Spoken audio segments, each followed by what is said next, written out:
Le pontife aux portes de l'Empire. Pape Léon XIV, les factions invisibles et la géométrie du pouvoir. Le théâtre du pouvoir et les masques de la piété. Les hommes sont si simples et obéissent tellement aux nécessités du moment qu'un trompeur trouvera toujours quelqu'un qui se laissera tromper. Machiavel. Chaque nouveau pape arrive vêtu de blanc, mais sous la soie se cache l'armure d'un pouvoir vieux de 15 siècles. L'élection de Léon XIV a été présentée comme un souffle de paix, de réconciliation, de pureté spirituelle.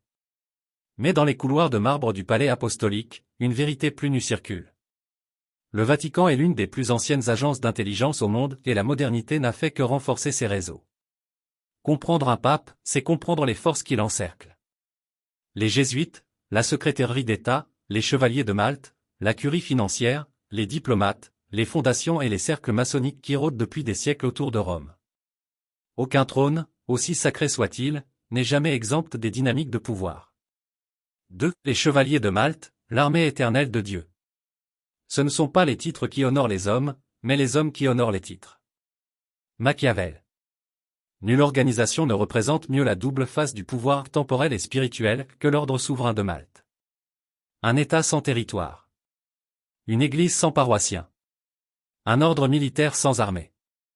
Mais doté d'un statut diplomatique mondial.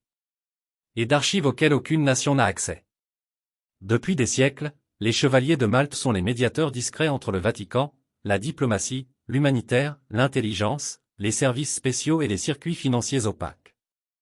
Beaucoup de leurs membres évoluent naturellement dans des environnements maçonniques rarement avoués, jamais officiellement niés, mais historiquement indéniables. Symboles, rituels, architecture et hiérarchie, les correspondances sautent aux yeux de quiconque ose regarder.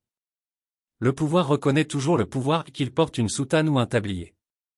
3. L'argent n'a pas d'odeur, l'économie secrète du Vatican.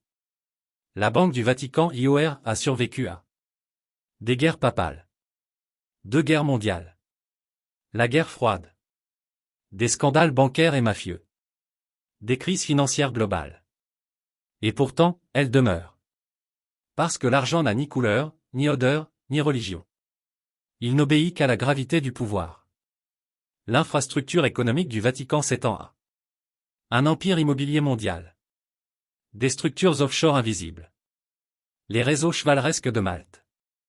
Des fonds religieux et congrégations. Un appareil financier protégé par l'immunité diplomatique. Qui suit l'argent découvre un Vatican bien différent de celui des sermons.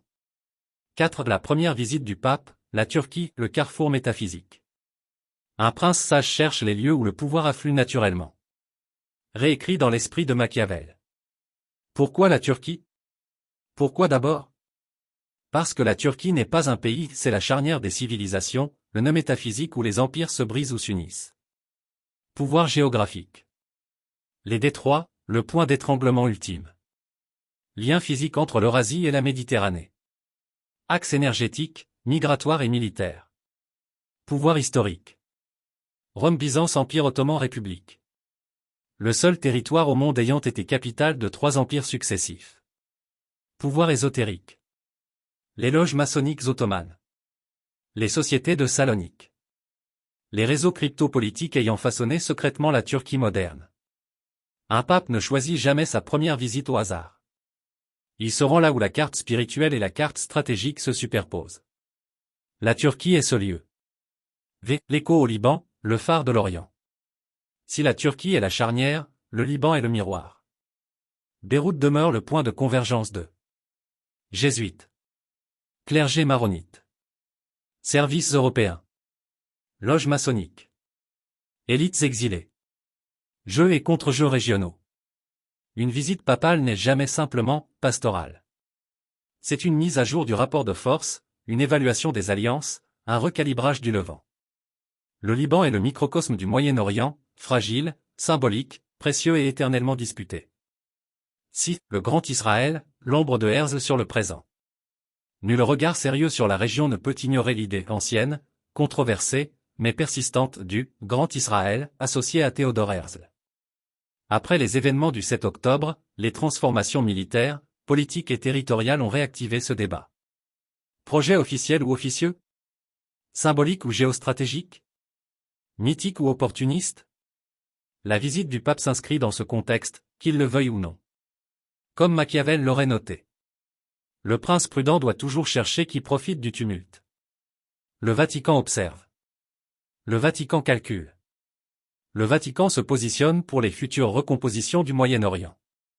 7. La géométrie des ordres invisibles. Le Vatican, les chevaliers de Malte, les services occidentaux, les réseaux maçonniques et les élites régionales ne sont pas des adversaires. Ce sont des cercles qui se chevauchent. Ce qu'ils partagent. Éducation élitiste. Diplomatie officieuse. Finances transnationales. Réseau caritatif servant de couverture. Traditions ésotériques. Familles influentes. Stratégie de long terme. Ce n'est pas un complot unique. C'est une pyramide multiniveau, où chacun ne connaît que ce qu'il doit connaître. Au socle, la règle immuable. Le pouvoir cherche non pas la bonté, mais la supériorité durable. Machiavel, par l'esprit. 8. Le pape, l'acteur silencieux de la pyramide. Un pape n'est pas un souverain classique. C'est un nœud d'influence, un pivot entre monde visible et invisible. Sa position dans la pyramide est singulière. Autorité morale incontestable. Puissance financière opaque. Immunité diplomatique absolue.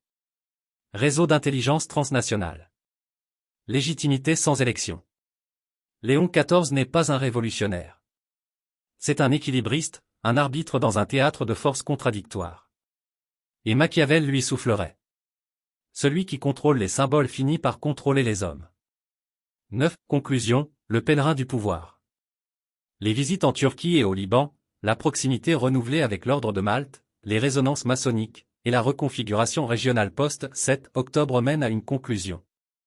La papauté demeure l'un des leviers stratégiques les plus anciens, les plus raffinés et les plus insaisissables du jeu mondial. Et dans le prince, la question n'est jamais la morale. Jamais. Elle est toujours. Qui gagne? Car dans la pyramide du pouvoir, chaque geste est une négociation, chaque visite un signal, chaque bénédiction une stratégie, chaque silence un message.